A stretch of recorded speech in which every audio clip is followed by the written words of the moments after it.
राधे राधे। आप सभी भक्तों को सादर प्रणाम। मैं सौम्या पंडित आप सभी का स्वागत करती हूँ इस दिव्य और कल्याणकारी कथा में। कथा आरंभ करने से पूर्व आप सभी से एक छोटा सा निवेदन है। यदि आपने अभी तक हमारे चैनल को सब्सक्राइब नहीं किया है तो कृपया अभी कर लीजिए और इस पावन कथा को अपने परिवारजनों, मित्रों और प्रियजनों के साथ अवश्य साझा कीजिए, क्योंकि आज की ये कथा पौष मास के उस दिव्य अध्याय की है जहाँ स्वयं श्री लक्ष्मी और श्री नारायण अपने भक्तों के भाग्य का लेखा बदल देते हैं। पौष मास वो मास जिसमें किया गया जप, दान, कथा, श्रवण 100 यज्ञों के समान फल देता है। आज की कथा में हम जानेंगे पौष मास में लक्ष्मी नारायण की विशेष कृपा, दरिद्रता से मुक्ति का रहस्य और वो कथा जिसने एक निर्धन के जीवन को बदल दिया। तो चलिए मन को शांत करें, हृदय में श्रद्धा जगाएं और कथा आरंभ करें। पौराणिक ग्रंथों के अनुसार पौष मास में भगवान विष्णु योग निद्रा में प्रवेश करते हैं और माता लक्ष्मी धरती पर विचरण कर सच्चे भक्तों की परीक्षा लेती हैं। जो भी व्यक्ति इस मास में विष्णु सहस्त्र नाम का पाठ करता है, लक्ष्मी नारायण की कथा सुनता है, गरीब ब्राह्मण कन्याओं को दान देता है, उसके घर से अकाल, दरिद्रता और क्लेश दूर हो जाते हैं। प्राचीन काल की बात है, एक गांव में एक अत्यंत निर्धन ब्राह्मण रहता था। उसका नाम था देवदत्त। दिन भर पूजा पाठ, संध्या वंदन, लेकिन घर में ना अन्न, ना वस्त्र और ना ही दीपक के लिए तेल था। पत्नी भूखी रहती, बच्चे रोते रहते, पर ब्राह्मण का विश्वास लक्ष्मी नारायण से कभी टगमगाया नहीं। पौष मास की अमावस्या की रात्रि देवदत्त ने निश्चय किया, आज चाहे कुछ भी हो जाए, मैं लक्ष्मी नारायण की कथा अवश्य करूंगा। उसने मिट्टी का दीपक बनाया, थोड़ा सा घी मांग कर लाया और भगवान विष्णु के समक्ष बैठ गया। उसी रात, उसी समय एक वृद्धा के वेश में माता लक्ष्मी स्वयं द्वार पर आई। उन्होंने कहा, वत्स, कई दिनों से भूखी हूँ, कुछ भोजन मिल जाए तो। देवदत्त के घर में केवल एक ही रोटी थी। उसने बिना सोचे वो रोटी वृद्धा को दे दी। जैसे ही वृद्धा ने भोजन ग्रहण किया, पूरा घर स्वर्णिम प्रकाश से भर गया। वृद्धा के स्थान पर माता लक्ष्मी स्वयं प्रकट हुई और उनके साथ श्री नारायण भी। देवदत्त और उसकी पत्नी भूमि पर गिर पड़े। भगवान विष्णु ने कहा, वत्स, पौष मास में किया गया निस्वार्थ दान कभी व्यर्थ नहीं जाता। और माता लक्ष्मी बोली कि आज से तुम्हारे घर में धन, अन्न और शांति की कभी कमी नहीं होगी। लेकिन स्मरण रखना, अहंकार कभी मत करना। क्षण मात्र में देवदत्त का घर समृद्धि से भर गया। भक्तों, इस कथा से हमें ये सीख मिलती है कि पौष मास में किया गया दान जन्म जन्म के पाप को नष्ट करता है। लक्ष्मी केवल धन नहीं, संस्कार और करुणा देखती हैं, और जो भगवान पर विश्वास रखता है उसका भाग्य अवश्य बदलता है। भक्तों, लक्ष्मी नारायण के वरदान के पश्चात देवदत्त का जीवन पूरी तरह बदल गया।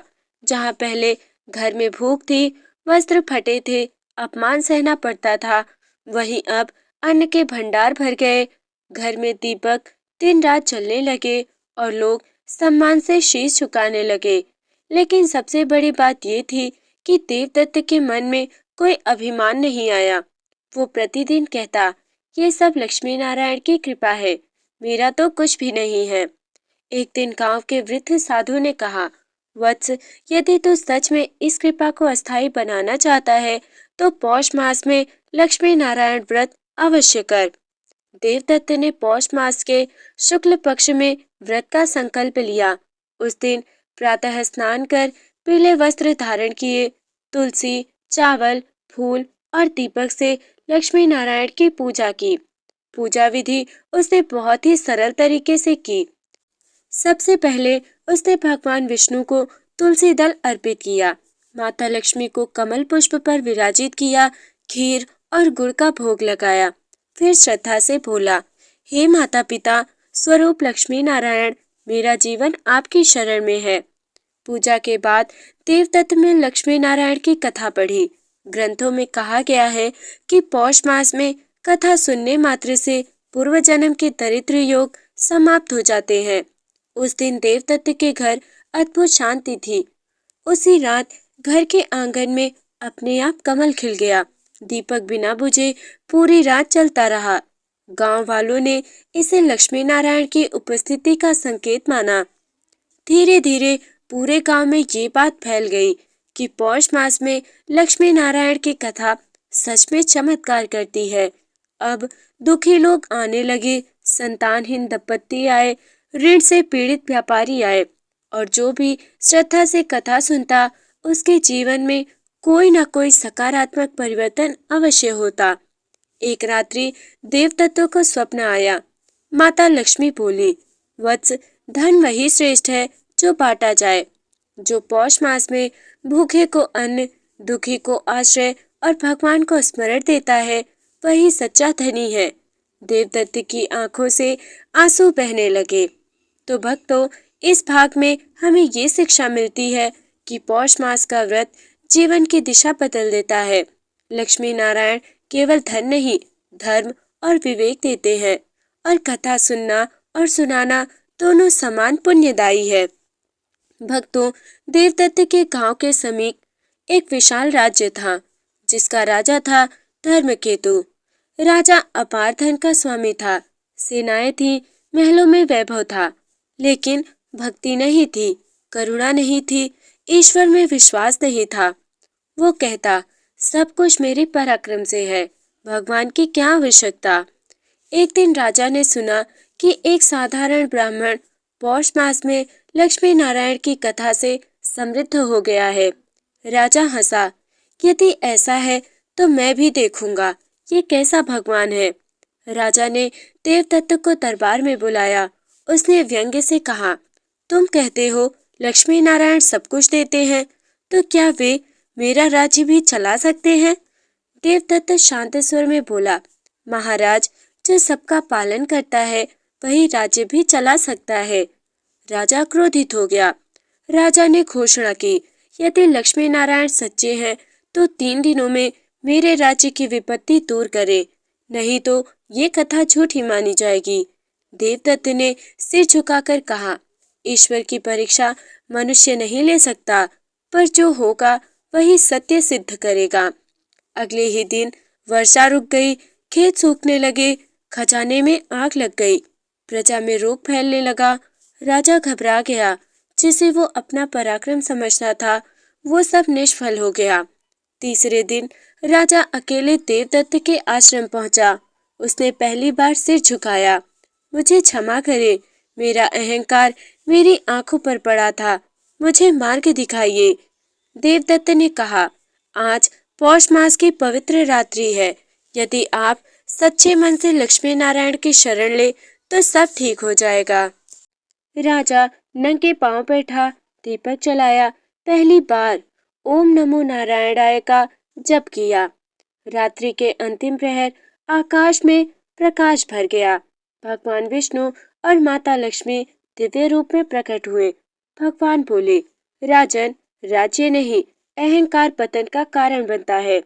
माता लक्ष्मी बोली, जहाँ भक्ति है वहीं मैं वास करती हूँ। अगली सुबह वर्षा हुई, रोग शांत हुए, खजाना सुरक्षित मिला, प्रजा में आनंद छा गया। राजा ने घोषणा की कि पौष मास में लक्ष्मी नारायण की कथा राज्य भर में होगी। तो भक्तों, इस भाग से हमें ये संदेश मिलता है कि अहंकार हमारा सबसे बड़ा शत्रु है और ईश्वर की शरण हर संकट का समाधान है। पौष मास की कथा राजा और रंक दोनों का उद्धार करती है। भक्तों, राजा धर्मकेतु के राज्य में एक छोटा सा गांव था, कुशावती। वहीं रहते थे श्रीहरि शास्त्री, उनकी पत्नी सुमंगला। धन की कोई कमी नहीं थी, इज्जत भी थी, लेकिन कोख सूनी थी। घर में बच्चों की हंसी नहीं थी। हर उत्सव पर, हर विवाह में, हर संस्कार में सुमंगला के हृदय में एक ही प्रश्न उठता, क्या मैं स्त्री होकर भी अधूरी हूँ? वो रात रात भर रोती रहती। एक दिन गांव में देवदत्त ब्राह्मण कथा करने आए। उन्होंने कहा कि पौष मास में लक्ष्मी नारायण की कथा संतान, सौभाग्य और गृह कलह हटती है। सुमंगला के मन में आशा की एक किरण जगी। सुमंगला ने अपने पति से कहा, स्वामी, इस पौष मास में मैं पूर्ण नियम से लक्ष्मी नारायण का व्रत करूंगी। श्रीहरि शास्त्री ने आशीर्वाद दिया, यदि तुम्हारी भक्ति सच्ची है तो ईश्वर अवश्य सुनेंगे। सुमंगला प्रातः ब्रह्म मुहूर्त में उठती, स्नान करती, तुलसी के समीप दीपक जलाती, कथा सुनती, अन्नदान करती। उसके मन में कोई लोभ नहीं था, केवल प्रार्थना, हे माता, मुझे संतान नहीं तो धैर्य दे दीजिए। पौष मास की अमावस्या की रात्रि सुमंगला ने एक अद्भुत स्वप्न देखा। माता लक्ष्मी कमल पर विराजमान थी। माता ने कहा, पुत्री, जो माँ बनने योग्य होती है वही धैर्य भी रखती है। भगवान नारायण प्रकट हुए और बोले, तुम्हारे घर ऐसा पुत्र जन्म लेगा जो धर्म, ज्ञान और भक्ति का दीप बनेगा। स्वप्न टूट गया, लेकिन हृदय भर गया था। कुछ ही समय बाद गांव में घोषणा हुई, सुमंगला गर्भवती है। पूरे गांव में आनंद सा छा गया।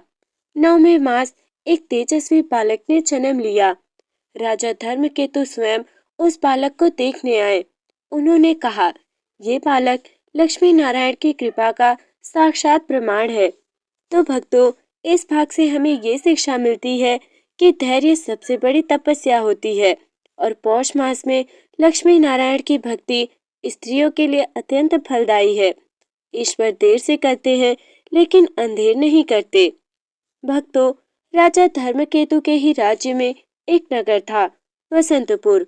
वहीं रहती थी एक विधवा स्त्री, नाम था धन्या। पति का देहांत हो चुका था, कोई संतान नहीं, एक टूटा हुआ घर, रोजी की रोटी भी कठिन थी, लेकिन उसकी श्रद्धा कभी नहीं टूटी। पौष मास की अमावस्या, ठंडी हवाएं हड्डियों तक उतर रही थी। धन्या के पास ना तेल, ना घी और ना ही दीपक, बस एक छोटा सा मिट्टी का दिया और 2 दाने सरसों के तेल के। धन्या ने कांपते हाथों से दिया जलाया और बोली, हे माता लक्ष्मी, बस इतना दीजिए कि किसी का बोझ न बनूं।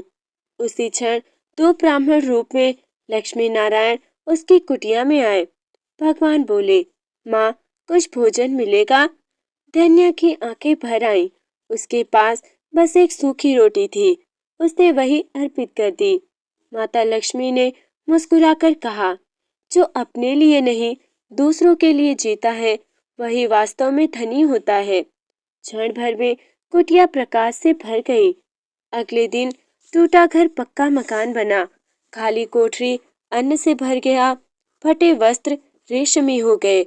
पूरा नगर चकित रह गया। राजा धर्मकेतु ने धन्या को बुलाया और कहा, तुम्हारी भक्ति हमारे राज्य की अमूल्य धरोहर है।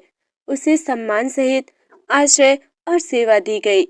तो भक्तों, इस कथा से हमें ये सीख मिलती है कि सच्ची भक्ति साधनों की मोहताज नहीं होती। पौष मास में किया गया छोटा सा दीपदान बड़ा फल देता है और जो बांटता है वही पाता है। भक्तों, वसंतपुर नगर में एक अत्यंत धनी व्यापारी रहता था, सेठ माधवदास। सोने चांदी के भंडार, अनगिनत गोदाम, नौकर चाकरों की कतार, लेकिन उसके अंदर दया नहीं थी, सेवा नहीं था, भक्ति नहीं थी। उसका मानना था, धन मेरी मेहनत से है, भगवान का इसमें क्या काम। पौष मास आया, नगर में दीपदान, कथा, व्रत, नाम स्मरण सब हो रहा था, लेकिन सेठ बोला, ये सब गरीबों के बहाने हैं और धन कमाने वालों के लिए ये सब समय की बर्बादी है। एक दिन एक साधु सेठ के द्वार पर आए और बोले, सेठ जी, पौष मास में एक दीपदान कर दीजिए। सेठ हंस पड़ा, दीपक से धन आता है क्या? जाओ यहाँ से, और दीपक को ठोकर मार दी।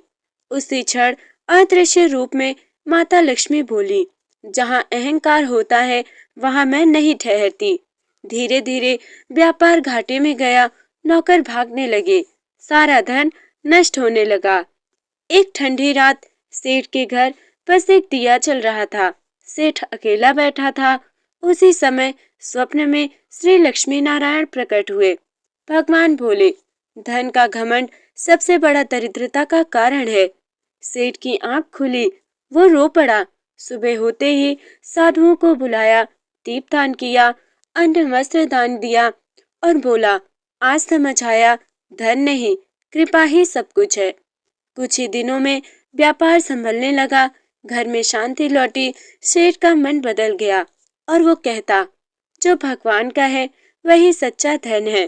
भक्तों, इस कथा से हमें ये दिव्य सीख मिलती है कि अहंकार लक्ष्मी को दूर करता है, पौष मास का अपमान दुर्भाग्य को बुलाता है और पाश्चाताप कृपा का द्वार खोलता है। तो भक्तों, अब हम सुनेंगे माता लक्ष्मी नारायण की एक ऐसी दिव्य कथा जिसमें बालक की भक्ति जिसने वैकुंठ को भी हिला दिया। वसंतपुर नगर से कुछ दूरी पर एक कच्चा सा आश्रम था। ना वहाँ धन था, ना वैभव, ना ही कोई बड़ा यज्ञ। बस तुलसी का पौधा, मिट्टी का दीपक और एक 12 वर्ष का बालक। नाम था नामदेव। नामदेव नंगे पांव चलता, फटे वस्त्र पहनता, दिन में लकड़ियां बटोरता, रात को भगवान का नाम लेता। उसकी माँ बहुत पहले इस संसार से जा चुकी थी। पिता ने सिखाया था कि बेटा, धन ना हो तो दुख नहीं, पर भक्ति ना हो तो सब कुछ व्यर्थ है। पौष मास की एक अत्यंत शीतल संध्या, चारों ओर कोहरा और ठंडी हवा। नामदेव ने मिट्टी का छोटा सा दीपक बनाया, थोड़ा सा तेल डाला और तुलसी के पास रख दिया। उसने कहा, हे नारायण, मेरे पास देने को कुछ नहीं, बस ये दीपक स्वीकार कर लीजिए। दीपक जलाते समय उसकी आंखों से आंसू बह निकले। वो बोला, माँ होती हैं तो आज बहुत खुश होती। प्रभु, आप ही मेरे माता पिता हो। उसी क्षण वैकुंठ में शंखनाद गूंज उठा। माता लक्ष्मी चौंक गई। उन्होंने कहा, स्वामी, किसी बालक की पुकार हृदय को छू रही है। भगवान विष्णु मुस्कुराए, निष्काम भक्ति मुझे बांध लेती है लक्ष्मी। अचानक आश्रम प्रकाश से भर गया। नामदेव डर गया और भूमि पर गिर पड़ा।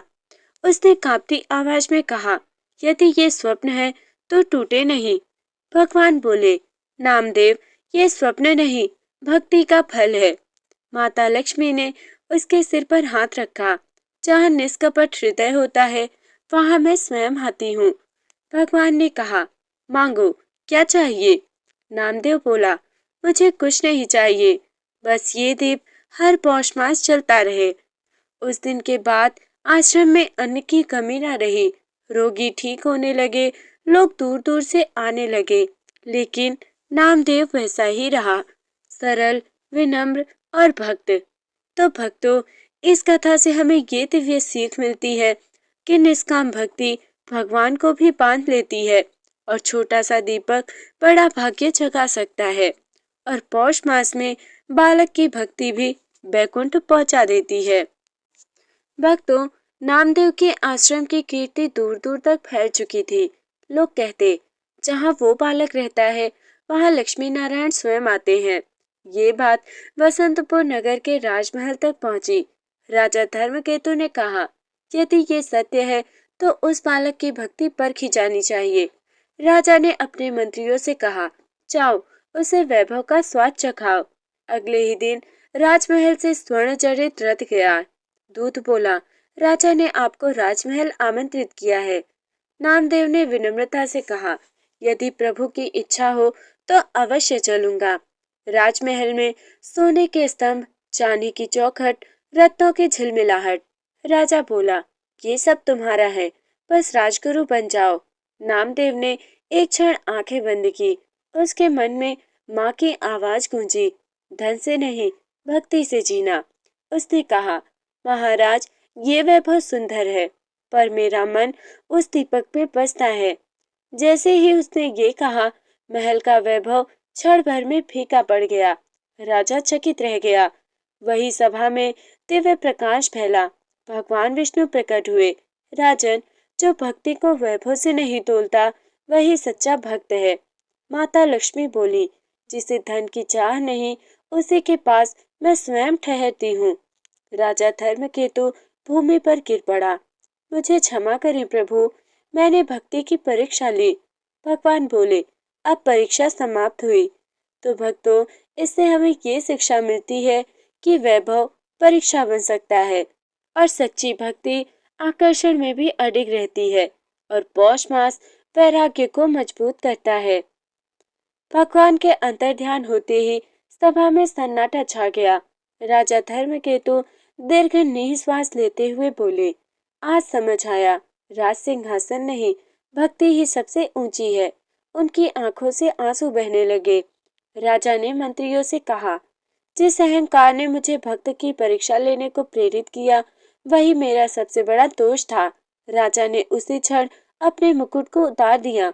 राजा ने घोषणा की, कोई कर नहीं बढ़ाया जाएगा, किसी निर्धन से जबरन कर नहीं लिया जाएगा, साधु संतों का अपमान अपराध माना जाएगा। राज्य में एक नई शांति का संचार हुआ। राजा ने हाथ जोड़कर कहा, मुझे मार्ग दिखाइए। नामदेव बोला, राजन, प्रजा को अपनी संतान समझिए और कर्म को पूजा। राजा ने पौष मास में लक्ष्मी नारायण व्रत रखने की घोषणा की। पूरे राज्य में दीपदान, अन्नदान, साधु सेवा प्रारंभ हो गए। कुछ ही दिनों में अकाल की आशंका समाप्त हुई। व्यापार फला फूला, रोग घटने लगे। लोग कहने लगे कि ये सब पौष मास का प्रभाव है। रात्रि में राजा को स्वप्न आया कि माता लक्ष्मी बोली, जहाँ अहंकार त्यागा जाता है वहीं मैं स्थिर होती हूँ। राजा की आंख खुली तो मन शांत था। तो भक्तों, इससे हमें ये सीख मिलती है कि भक्ति राजा को भी झुका सकती है और पाश्चाताप जीवन का नया द्वार खोलता है और पौष मास आत्मशुद्धि का सबसे श्रेष्ठ समय है। भक्तों, अगली प्रातः राजा धर्मकेतु ने सूर्योदय से पूर्व स्नान किया। उन्होंने सिंहासन के समक्ष नहीं बल्कि श्री लक्ष्मी नारायण के चरणों में शीश झुकाया। राजा बोले, आज से मेरा जीवन केवल राजधर्म नहीं, भगवत सेवा के लिए समर्पित है। राजा ने पूरे राज्य में ये आदेश दिया कि पौष मास में कोई भी भूखा नहीं सोएगा, हर घर में दीपक अवश्य जलेगा, हर व्यक्ति यथाशक्ति दान करेगा। राजा ने कहा, दान धन से नहीं, भाव से होता है। उस रात्रि जब पूरा राज्य दीपों से जगमगा रहा था, आकाश से मंद स्वर्णिम प्रकाश उतरा। सभा के मध्य भगवान श्री नारायण कमलासन पर विराजमान माता लक्ष्मी के साथ प्रकट हुए। पूरा राज्य नतमस्तक हो गया। भगवान नारायण बोले, राजन, तूने अहंकार त्यागा, यही सबसे बड़ा व्रत है। माता लक्ष्मी ने कहा, जहाँ सेवा और संतोष है वहीं मैं सदा निवास करती हूँ। भगवान ने वरदान दिया, ये राज्य कभी दरिद्र नहीं होगा, यहाँ सदैव अन्न और शांति बनी रहेगी। पौष मास में की गई भक्ति अनेक जन्मों का पुण्य देगी। उस दिन के बाद राजा पहले भक्त बना, फिर शासक। वे कहते, राज्य मेरा नहीं, प्रभु का है। भक्तों, शास्त्र कहते हैं कि पौष मास में की गई भक्ति सीधे हृदय को शुद्ध करती है। इस मास में लक्ष्मी नारायण की कथा सुनने मात्र से दरिद्रता दूर होती है। जो श्रद्धा से सुनता है उसका जीवन मार्ग प्रशस्त होता है। जहाँ भक्ति है वहीं भगवान है और जहाँ संतोष है वहीं लक्ष्मी स्थिर होती है। इसी सत्य के साथ अध्याय 22 की ये पावन कथा पूर्ण होती है। भक्तों, यदि ये कथा आपके हृदय को छू गई हो तो इसे अपने परिवार और प्रियजनों के साथ अवश्य साझा करें और पौष मास में लक्ष्मी नारायण का स्मरण करते रहें। जय लक्ष्मी नारायण। राधे राधे।